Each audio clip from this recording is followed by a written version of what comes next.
Lo que tendría que decir es que este asunto del calentamiento global y del cambio climático global que se ha discutido desde hace mucho tiempo, pareciera que ya hay una coincidencia en el mundo de la ciencia y de la academia en el sentido de que efectivamente hay un cambio en el clima global. O sea que ya no, pareciera que ya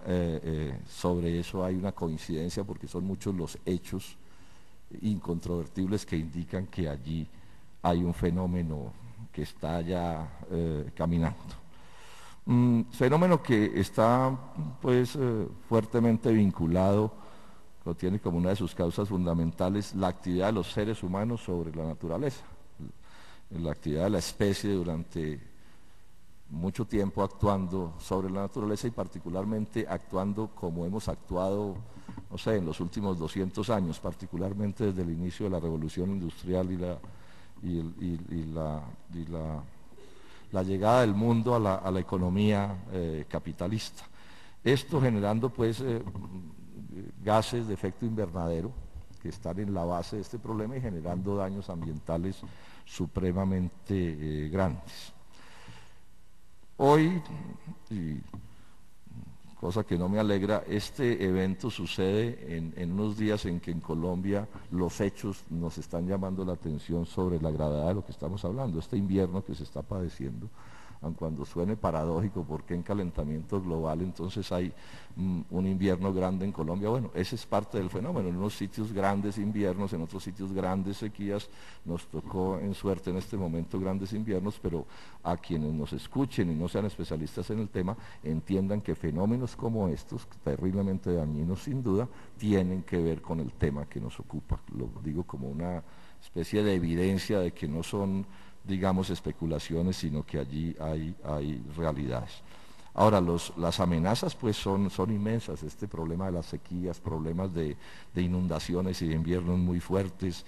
riesgos grandes o riesgos no, realidades de incendios forestales muy difíciles de controlar, daños en las cosechas que amenazan pues la propia seguridad alimentaria global, más y mayores huracanes. Estoy señalando cosas que están sucediendo y que pueden y que van a suceder seguramente agravadas en la medida en que este problema no pueda controlarse. Hay riesgos muy grandes de aumentos del nivel de las aguas del mar con relación a los continentes que podrían inundar o que inundarán áreas urbanas densamente pobladas que pueden producir catástrofes supremamente complicadas, daños en los bosques y en las selvas, nuevas plagas que hoy se localizan en ciertos nichos ecológicos, pero que pueden cambiar y avasallar otras áreas de la geografía y causar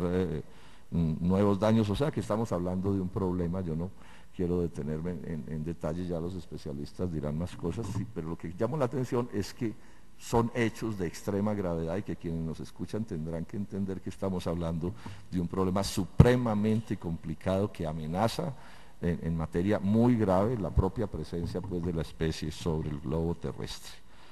Lo otro que uno podría señalar es que en buena medida este es un fenómeno de los últimos años, decía yo a partir de la revolución industrial, que va a desatar unas fuerzas productivas descomunales, el desarrollo científico y tecnológico de los últimos 2 siglos ha generado, le ha permitido a los seres humanos manejar una fuerza productiva descomunal, capaz de afectaciones al medio ambiente y a la naturaleza que antes no podíamos ni siquiera imaginarnos. Para dar un ejemplo a la mano, uno ve estos proyectos de la minería de cielo abierto y realmente queda uno es algo así como anonadado de ver el poder de la tecnología que allí se está desarrollando en lo que tiene que ver con tecnologías, con maquinarias, y así podríamos poner otros muchos ejemplos que afectan, por supuesto, el medio ambiente, los procesos, por ejemplo, de deforestación, es decir, la cantidad de selvas y bosques derribados en los últimos años es de unas cantidades capaces de afectar el clima sobre todo el globo terrestre. Luego, digamos que, y esto quiero enfatizarlo, en buena medida en la base de todo este asunto está el desarrollo científico y tecnológico, que es una cosa que además es de la naturaleza de los seres humanos, hacer esfuerzos por transformar la naturaleza, se supone en beneficio de la humanidad, utilizando instrumentos y utilizando herramientas. Pero siendo eso cierto, también es cierta otra cosa que voy a afirmar. En últimas, no es en sí mismo un problema del desarrollo de las fuerzas productivas y de la ciencia y la tecnología, sino de un determinado uso que se le ha dado a esa ciencia y a esa tecnología, una determinada manera de usarla, porque los instrumentos finalmente, muy en términos generales o cuando pueda haber casos particulares donde pueda discutirse, digamos, actúan es de acuerdo al uso que los seres humanos le damos a esos instrumentos y a esas herramientas y a esas tecnologías. Y afortunadamente, digamos, puede uno decir también que la solución a estos problemas, o el enfrentar este problema del calentamiento global de la mejor manera, en parte es un problema que nos podemos plantear porque también ya tenemos conocimientos científicos y tecnológicos que nos permiten abordarlo. O sea, en el propio causante del problema pueden encontrarse parte de la solución del problema del que estamos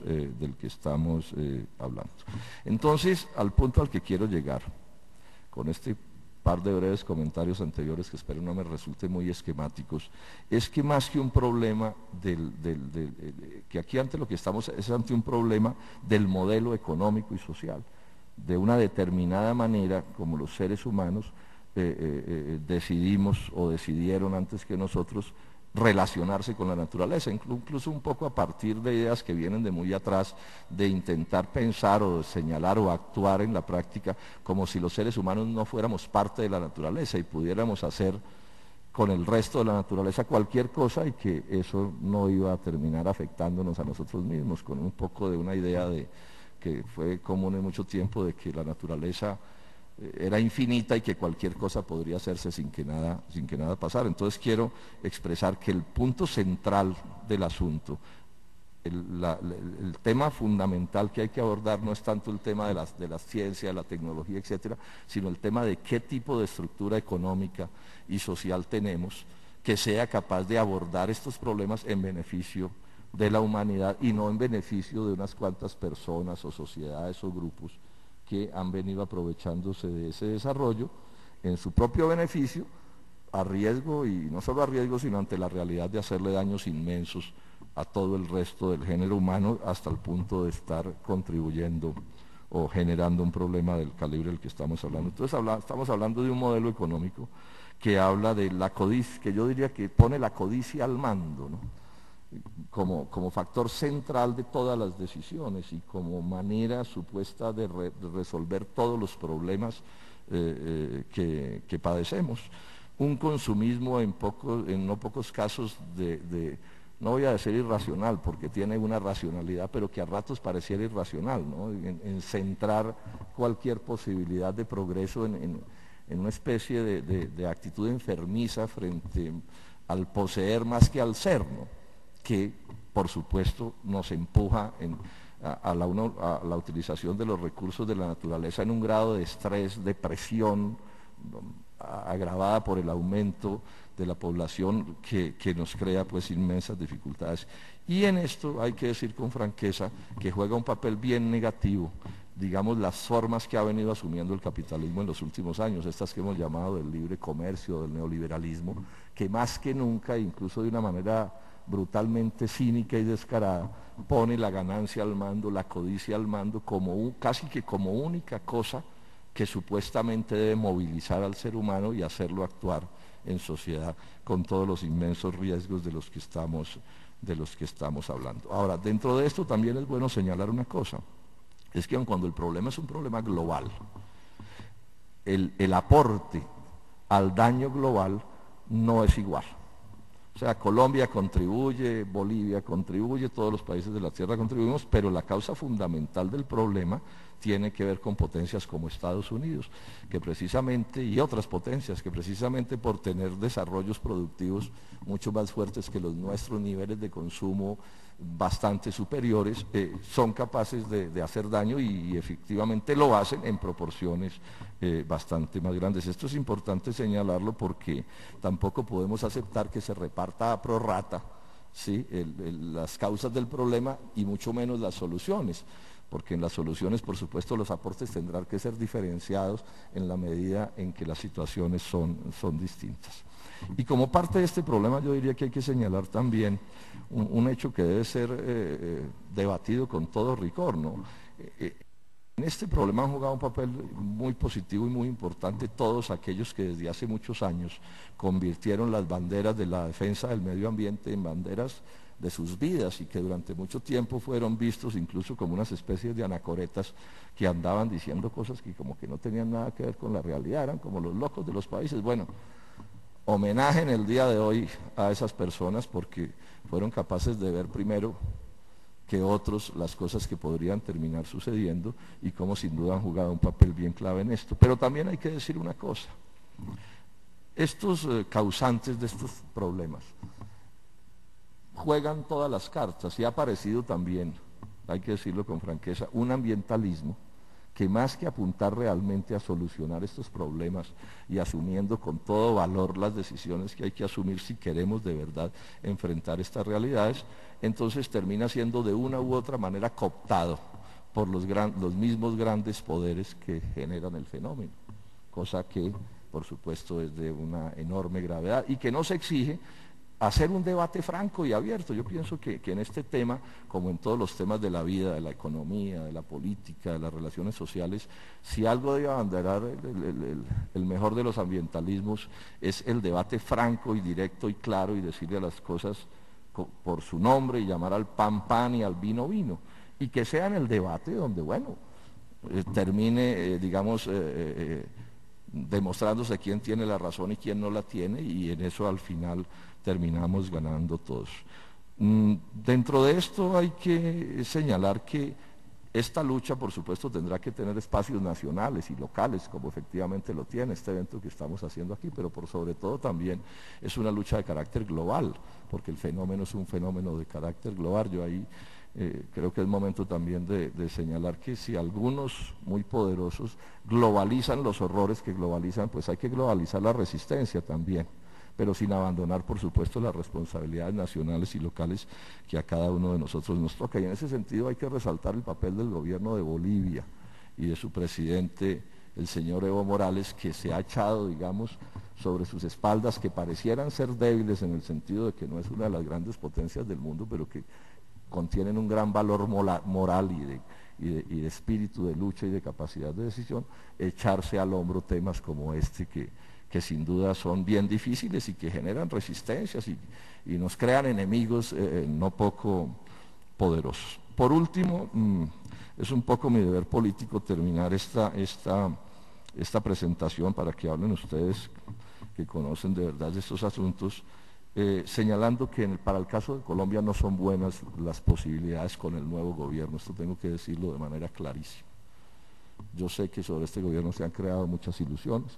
yo estoy en el derecho y en el deber de decir que no las comparto, cero ilusiones con esta administración, creo que en lo fundamental, en lo determinante,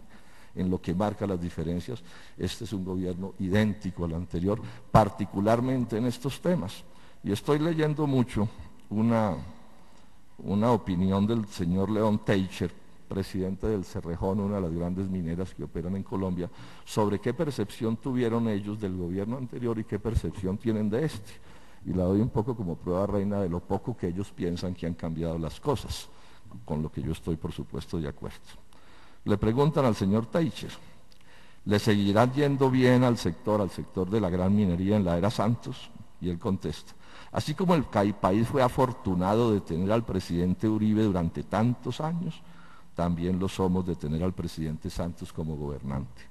Yo creo que se nos volvió a aparecer la Virgen. Yo creo que se nos volvió a aparecer la Virgen, dice pues el jefe de la principal mina a cielo abierto en Colombia. Yo estoy de acuerdo con el señor Teicher, se les volvió a aparecer la Virgen, pero a ellos, no a Colombia y mucho menos a quienes tenemos preocupaciones por estas cosas del medio ambiente. Y en este sentido hay que decir que todo lo que viene sobre agua, ayer alcancé a mirarlo un poco rápido porque tuve líos de avión, lo que hay en el plan de desarrollo sobre agua es espantoso, es es la profundización de todo lo horrible que se ha venido haciendo en años anteriores en la lógica de convertir el agua en otro bien de negocio más. No voy a leer las citas porque me hago largo, pero pues cualquiera las puede consultar en el plan de desarrollo. Luego, más